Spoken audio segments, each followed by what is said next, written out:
Eu quero tratar deste tema. Deus só tem uma família. Deus só tem uma família. O texto é de Efésios, capítulo 3, nos versículos 14 e 15. Lemos assim os dois versos. Por esta razão, dobro os meus joelhos perante o Pai, do qual toda a família, nos céus e na terra, toma o nome. Deus aplique em nossos corações a sua bendita palavra. Caiu.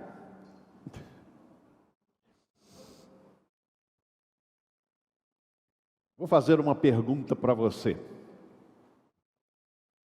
Então, só um tempinho aqui para acudir ali.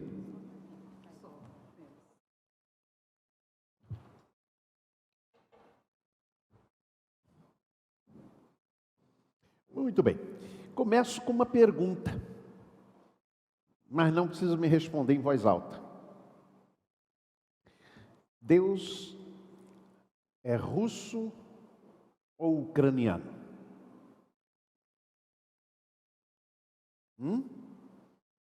Não responde em voz alta. Na guerra, de que lado Deus está? No conflito que Efésios reflete, de que lado Deus estava?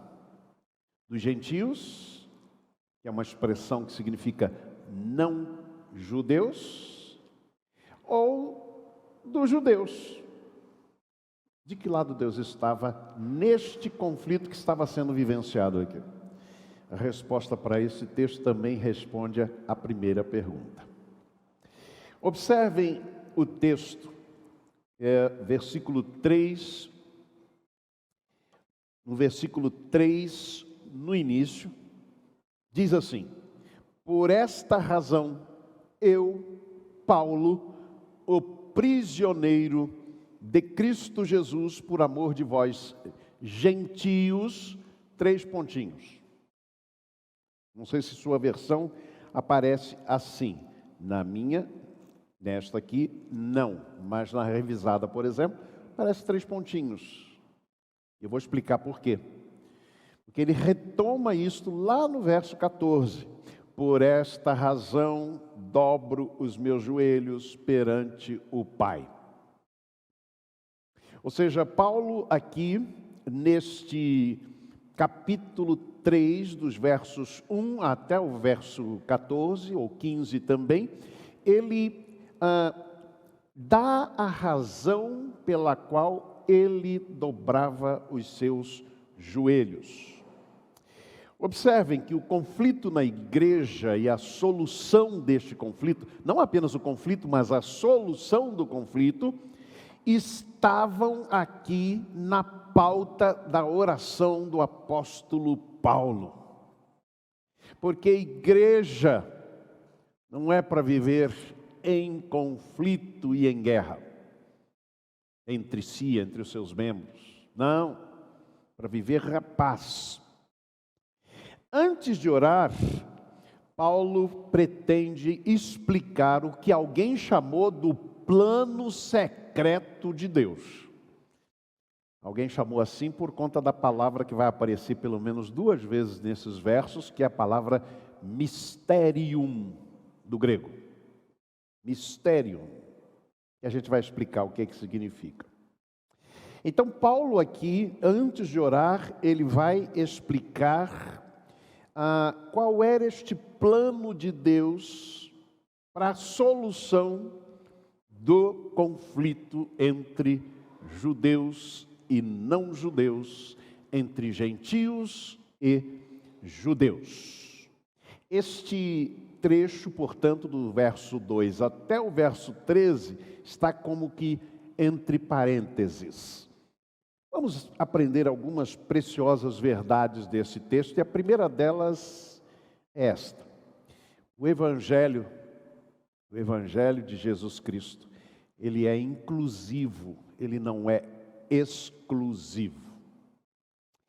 Por esta razão, verso 14, dobro os meus joelhos perante o Pai, do qual toda a família nos céus e na terra toma o nome. Família de Deus, a gente vai ver um pouco mais adiante. Verso 3, como pela revelação me foi manifestado o mistério, conforme acima em poucas palavras vos escrevi, a saber, verso 6, que os gentios são co-herdeiros e membros do mesmo corpo e coparticipantes da promessa em Cristo Jesus por meio do Evangelho. O que Paulo está dizendo aqui, ele é judeu, não nos esqueçamos deste detalhe, ele era apóstolo para os gentios, mas ele era judeu, consciente de toda a herança judaica, e da afirmação contundente que até hoje prevalece entre alguns grupos, inclusive alguns grupos evangélicos não judaicos, de que Deus tinha o seu povo exclusivo, ou tem o seu povo exclusivo. Então, quando se fala povo de Deus, para algumas mentes, imediatamente se pensa em Israel, o Estado de Israel especificamente, que fica ali no Oriente Próximo, não é? Então, esta era a percepção, e é claro que no Antigo Testamento foi revelado, foi escolhido um povo, começando lá com Abraão, né? Deus escolhe este povo para, ou este grupo para estabelecer como seu povo.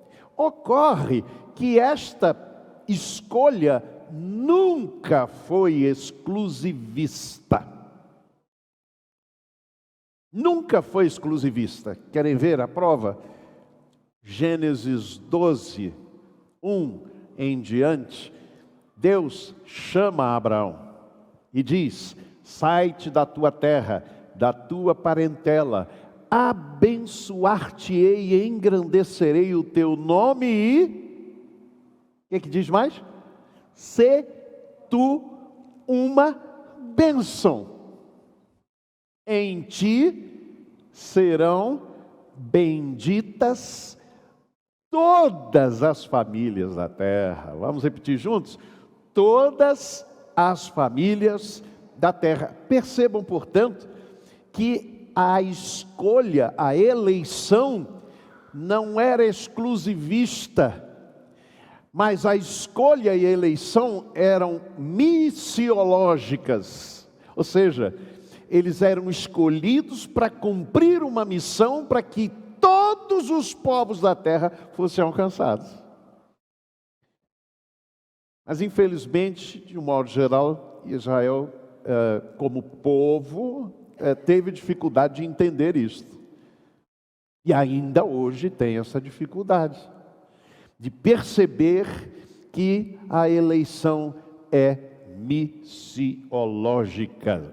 Os gentios, outrora excluídos da aliança de Deus, tornam-se, portanto, herdeiros das mesmas condições do povo judeu.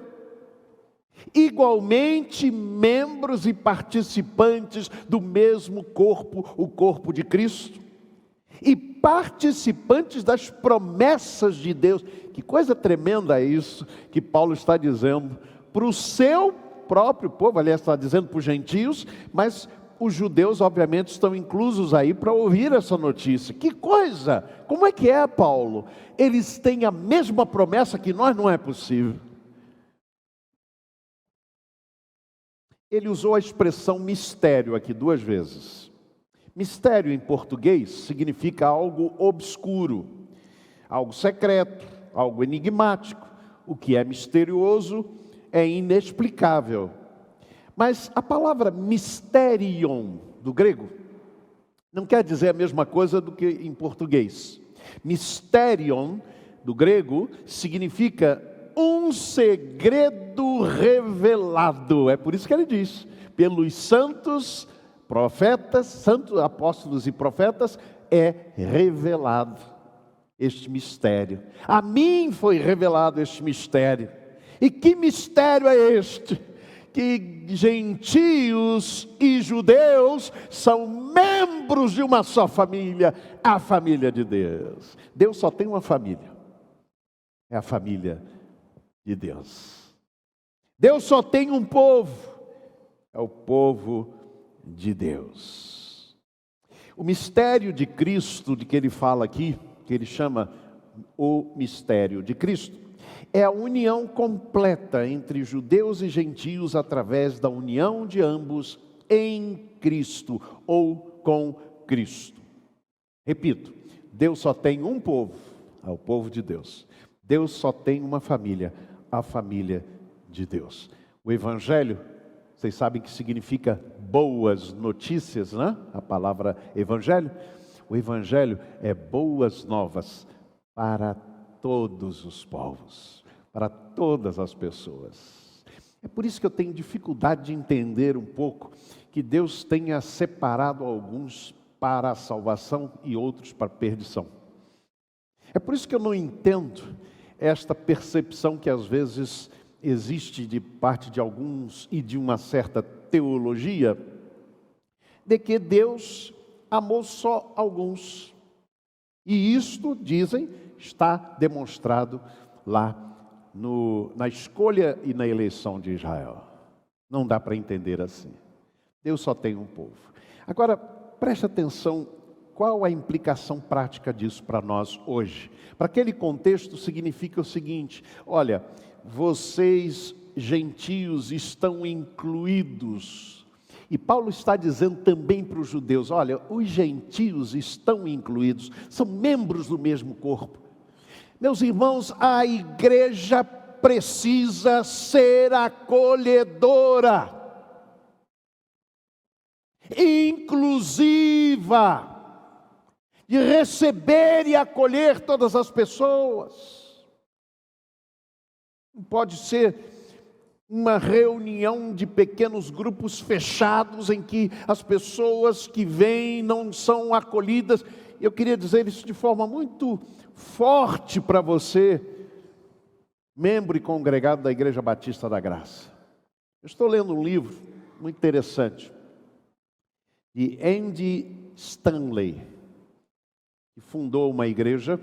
Ele era pastor auxiliar na igreja do seu pai, uma grande igreja lá nos Estados Unidos, e ele então saiu para fundar uma nova igreja, né?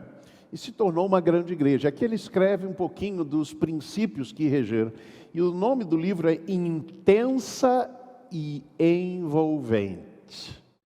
Em outras palavras, nós precisamos ser uma igreja forte, uma igreja sadia, uma igreja que vive intensamente os valores do reino de Deus, mas a gente precisa ser envolvente, a gente precisa ser acolhedora, a gente precisa receber as pessoas, a gente precisa chorar com os que choram e nos alegrar com os que se alegram. Nós somos um só corpo. Deixa eu dizer uma coisa: nós aqui estamos não como diversas famílias, estamos aqui como uma só família.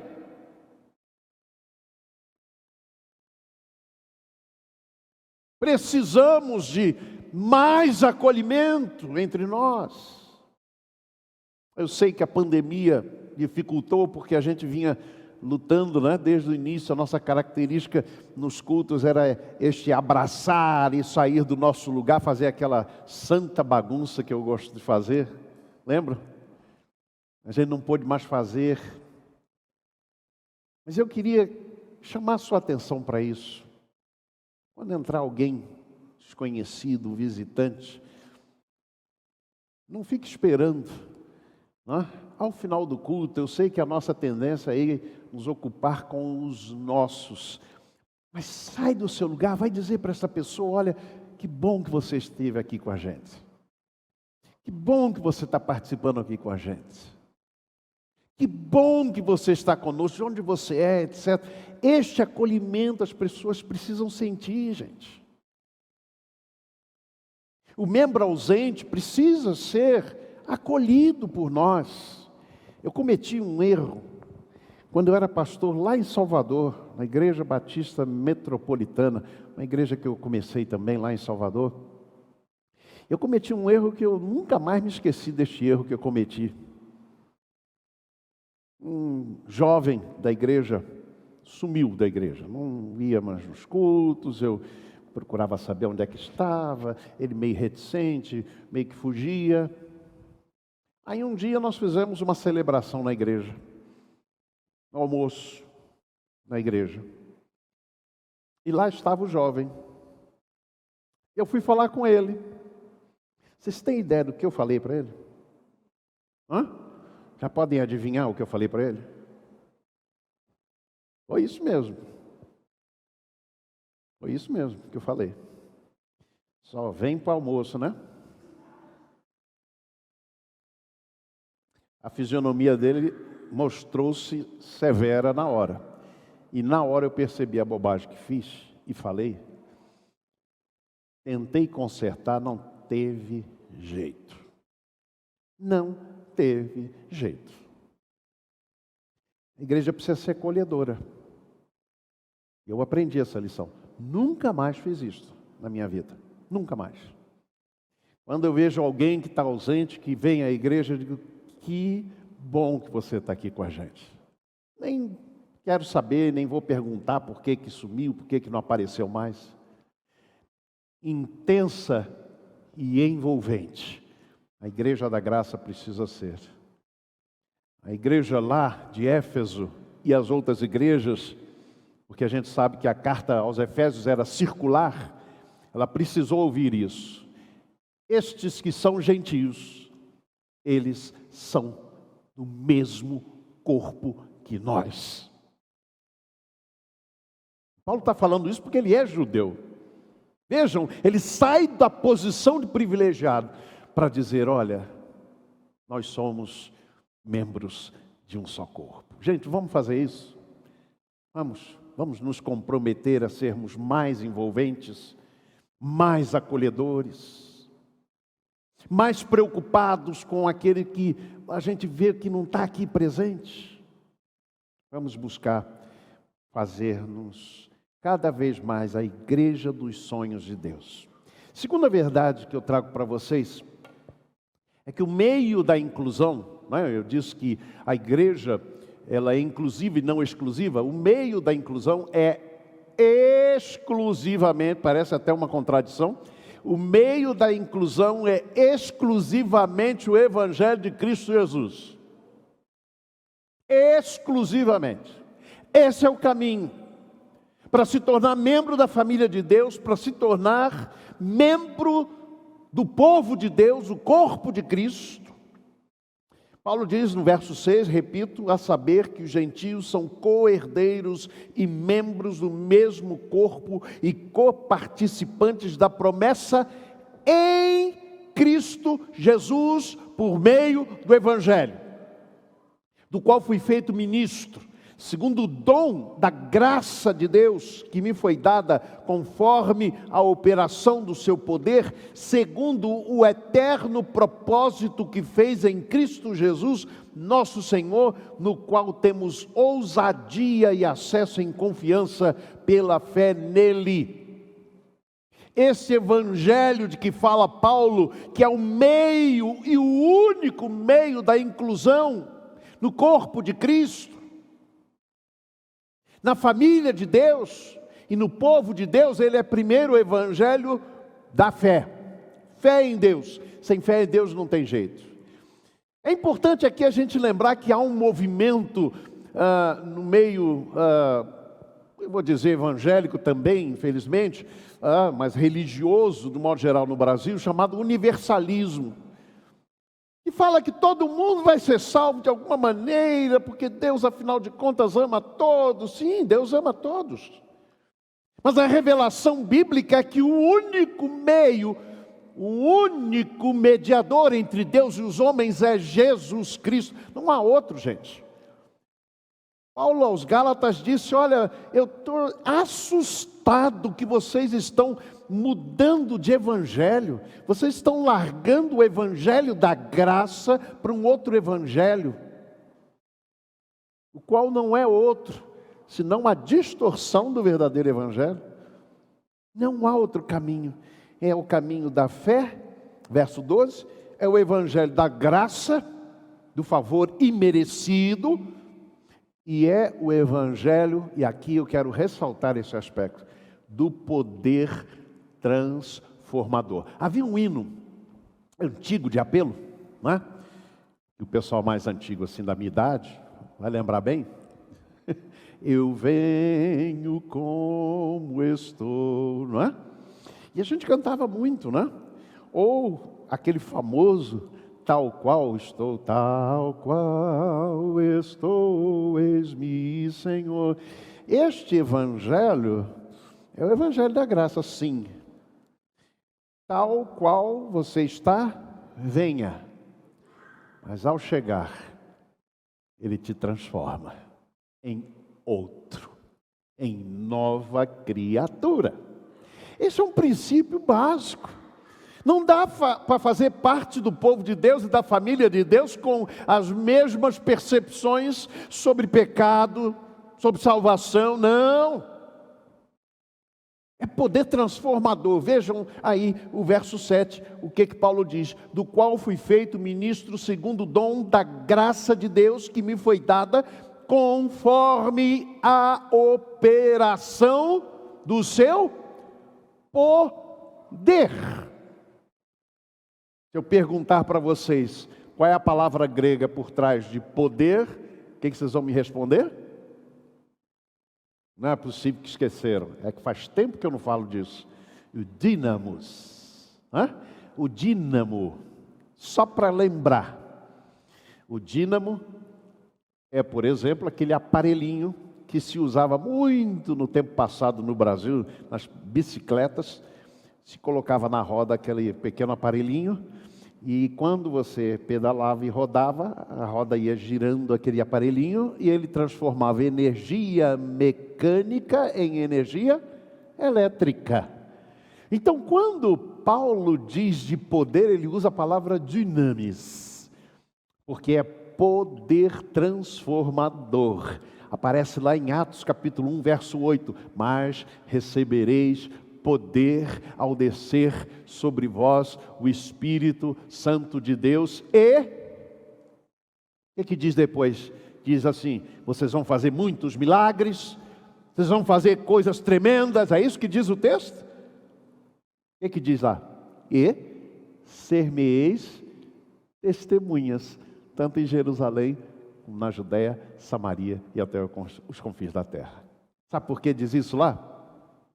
Porque estes que estavam logo depois da morte de Jesus, e mesmo depois da sua ressurreição, estavam trancados em 4 paredes, dentro de 4 paredes, com medo dos judeus. O poder do Espírito Santo veio para transformá-los de meras discípulos escondidos ali, anônimos, em pregadores, proclamadores do Evangelho, em todo canto. Aí você vai lendo Atos dos Apóstolos, você vai vendo, eles vão enfrentando as maiores dificuldades, mas eles não ficam em Jerusalém, eles saem para pregar o Evangelho, para alcançar outras pessoas. Sim, o poder deste Evangelho é poder transformador. Há uma expressão lá no Antigo Testamento que diz: ele transforma, e aí falando do poder de Deus, ele transforma as minhas trevas em luz. Amém? Muito bem. Terceiro aspecto que eu quero tratar com vocês é que, aliás, um pouco antes eu quero ressaltar sobre esse primeiro aspecto que eu falei, né? Que eu disse, o meio da inclusão é exclusivamente o Evangelho de Cristo Jesus, é que a razão da exclusão, veja, o Evangelho é da inclusão. Qual é a razão da exclusão? Quais são as razões? Incredulidade, mérito próprio e pecado não redimido. Ok? O próximo aspecto é que a inclusão no corpo, ela significa comparticipação, não é? Pode ser coparticipação ou comparticipação na herança e nas promessas. Que coisa linda é o que Paulo vai dizer aqui para estes gentios que eram excluídos da igreja, que estavam lá marginalizados muitas vezes, porque vocês não são judeus, vocês não são da etnia eleita, vocês não são povo de Deus, então fiquem excluídos. Vejam, a saber que os gentios são co-herdeiros e membros do mesmo corpo e coparticipantes da promessa em Cristo Jesus por meio do Evangelho. A mim, o mínimo de todos os santos, me foi dada esta graça de anunciar aos gentios as riquezas inescrutáveis de Cristo Jesus. Vale a pena fazer parte do corpo de Cristo. Vale a pena fazer parte desta comunidade, povo de Deus. Nós somos herdeiros, ou nós somos co-herdeiros, ou seja, a herança de Deus em Cristo está ao nosso dispor. Nós somos coparticipantes da promessa, ou das promessas de Deus em Cristo. É muito importante esta afirmação do apóstolo Paulo. Um detalhe aqui que me chama a atenção. É exatamente este aspecto de que estes que eram gentios, que eram excluídos, Paulo está dizendo, eles têm os mesmos privilégios como povo de Deus. Em Efésios capítulo 5, 28 a 30, ele fala sobre maridos amando as suas esposas, que nós vamos tratar lá na frente. E ele diz, maridos, amai as vossas mulheres, como também como vocês devem amar os seus próprios corpos. Ele diz assim, verso 29, pois nunca ninguém aborreceu a sua própria carne, antes a nutre e preza, como também Cristo a igreja. Quando os judeus estavam sendo ensinados que os gentios faziam parte do mesmo corpo, não faz mais nenhum sentido agora que eles sejam excluídos, que eles sejam maltratados, que eles sejam muitas vezes, ou dado a eles, não é? Apelidos. Vocês não são nada, vocês não são povo de Deus, vocês são fora das promessas. Não faz mais sentido, porque eles são membros do mesmo corpo, é o que diz Paulo. E aí ninguém nunca faz mal ao membro do seu próprio corpo. Ninguém faz. Quando eu entendo o que é família de Deus, o que é povo de Deus, o que é corpo de Cristo, não faz mais sentido eu maltratar o meu irmão. Não faz mais sentido ignorar o meu irmão. Não faz mais sentido eu vê-lo como inimigo, porque ele é membro do mesmo corpo. Nós estamos do mesmo lado. Conta-se que um índio estava no meio da mata e ele viu ao longe uma silhueta, uma imagem muito grande, gigantesca. E ele imaginou, isso é um monstro que está ali. Ele disse, eu vou me aproximar mais para ver que monstro é este. E quando ele viu, ele foi se aproximando, ele viu que era uma imagem de um ser humano, mas ele imaginou, isso aí é o homem branco, veio aqui para fazer mal. E ele disse, eu vou me aproximar mais para vê-lo de perto. E ele foi se aproximando e disse, não é um branco, é um índio. E ele se aproximou mais. E quando ele aproximou, ele disse, é um índio da minha tribo. E ele disse, eu vou lá perto para ver quem é. E ele descobriu, é meu irmão. é meu irmão. É a distância que às vezes faz do outro nosso inimigo. Mas quanto mais nos aproximamos em Cristo Jesus, nós reconhecemos, é meu irmão. Amém? Quarto e último lugar, esse texto me ensina que a igreja tem uma missão redentora e não apenas informativa.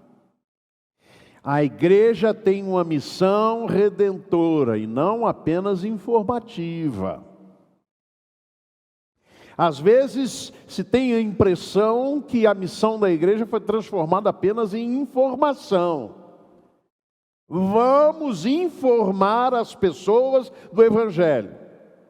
Mas nós temos uma missão redentora. Não nos esqueçamos. Paulo está dizendo, está falando da nova sociedade de Deus. O verso 10 tem sido, digamos, um texto de bastante dúvida sobre o sentido real dele. Diz assim: para que agora a multiforme sabedoria de Deus seja manifestada por meio da igreja aos principados e potestades nas regiões celestes. E aí alguém disse: a história da igreja cristã fica sendo uma escola superior para os anjos. Alguém chega a dizer: embora nós não possamos vê-los, eles podem nos ver. Mas eu fico me perguntando, qual é o sentido de Paulo falando sobre a nova sociedade, dizer que nós somos apenas uma escola superior, uma universidade para os anjos, informação para os anjos, quando ele o tempo todo está dizendo que nós precisamos ser, aqui, neste mundo, nós precisamos ser modelo, não é?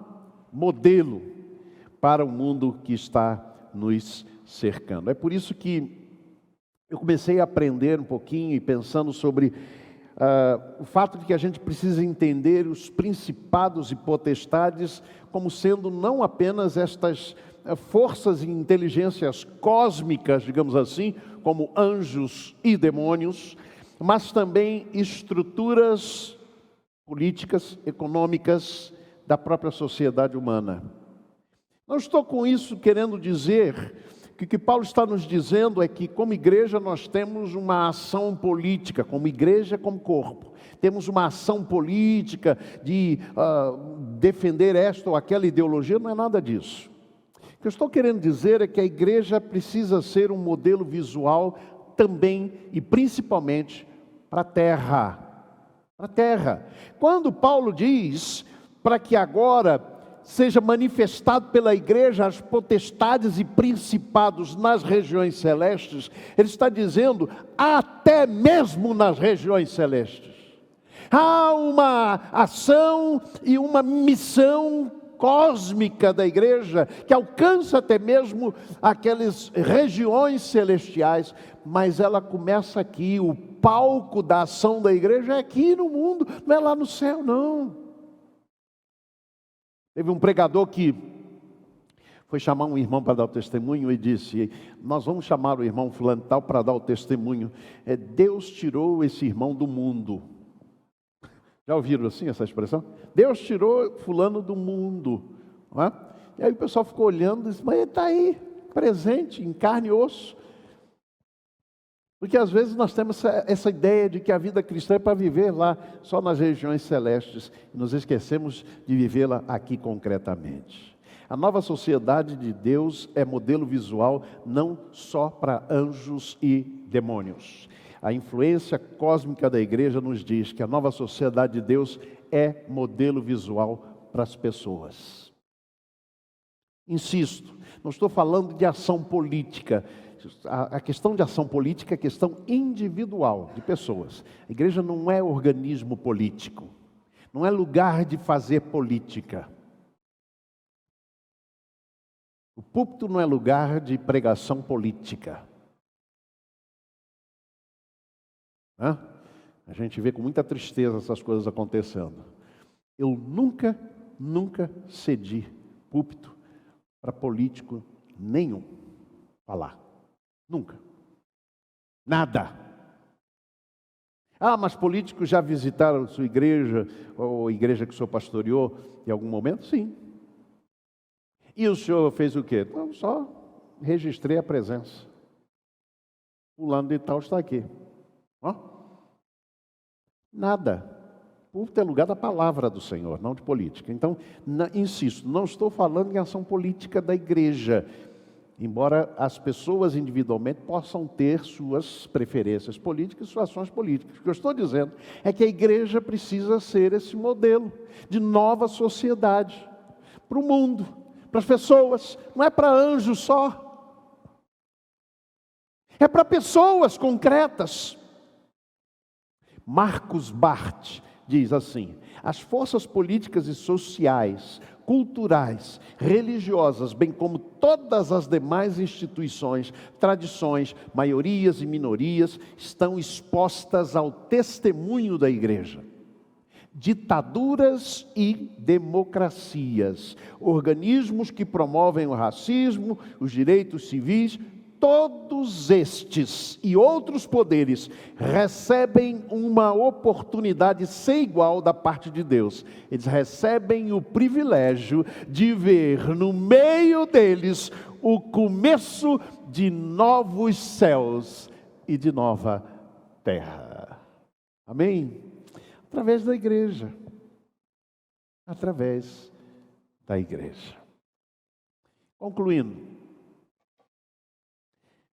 Na guerra, eu perguntei, de que lado Deus está? No conflito, de que lado Deus está? Acho que você já entendeu a resposta. Deus não está do lado de ninguém, mas Ele está ao lado de todos. De todo aquele que se chega a Ele para se tornar seu povo e membro da sua família. A vida e a missão da igreja no mundo não é fácil. Não é fácil. Vai trazer lutas, vai trazer perseguições, vai trazer dificuldades. Olha o que Paulo diz no verso 1. Eu, Paulo, prisioneiro de Cristo Jesus. Ele estava preso quando escreveu a carta aos Efésios. Mas ele entendeu a sua prisão era por uma boa causa, era a causa do Evangelho aos gentios. A vida e a missão da igreja no mundo não é fácil. Vai trazer dificuldades, vai trazer prisões, vai trazer tribulações. E aí Paulo vai dizer no verso 13: portanto vos peço que não desfaleçais diante das minhas tribulações por vós, as quais são a vossa glória. O que Paulo está dizendo é isso aí, ó. Não permitam que as lutas os desanimem. Coragem. Vão vir perseguições. Coragem. Vai vir desânimo. Coragem. Vai vir incompreensão, traições. Coragem. Não desanimem. Continuem a ser cada dia família de Deus. Igreja do Senhor, povo escolhido de Deus.